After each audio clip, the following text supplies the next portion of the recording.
Python Essentials 2 Module 2 quiz. The part of your code where you think an exception may occur should be placed inside. That should be the try branch. Except branch is where the exception is handled, and there is no such thing as an exception branch. The part of your code where the handling of an exception takes place should be placed inside, and that's, as I have just said, the except branch. Choose the true statements. You cannot use multiple except branches to handle multiple exceptions coming from the same try branch. Actually, you can. So the next item is you can use multiple except branches to handle multiple exceptions coming from the same try branch. This is correct. Different exception branches must have unique exception names or may have unique exception names. So they must have exception names. If you have multiple except branches, they should not include the same exception more than once. So this is the correct answer. However, it probably should read except here instead of exception here as well, because there is no such thing as exception, as far as I know, keyword in Python. So a little bit of a glitch, I guess. When an exception occurs, we say that it has been raised. Raised is the proper terminology for Python. Some other programming languages might use thrown, and people tend to mix these things. And I never heard exceptions to be dropped. So this is just a distractor option. Which of the approachable except branches is taken into consideration when an exception occurs? Okay, so when exception occurs and there are multiple except branches, they are processed in order, top down, and the first matching branch is executed.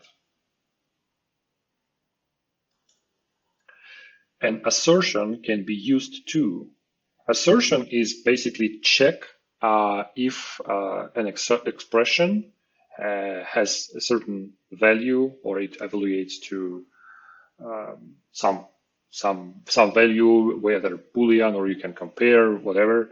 And then if this expression is not true, an exception is raised, and this exception is assert exception. So it is not to make the programmer more assertive. It is not to import a module. It is to stop the program when some data have improper values. So you check values before moving forward. A code point is a code containing a point. That makes sense. A number which makes up a character. Yes, that's what it is. Code point is not too commonly kind of used term, but that's actually the code of a character according to the character table we are using. For example, if we are using the ASCII table, the codes of the characters, they are called code point. This is the proper term to use. Is lnum function checks if a string contains only letters and digits, and this is a function, or this is a method. Okay, that could be either a function or a method. So it is either called like this, is alnum with a string passed over here, or it's called like this, string dot is alnum. Okay. I'm gonna go with this one. However, I'm not really sure. So let's see. I think it's, and this is the method, right? So let's go with the method.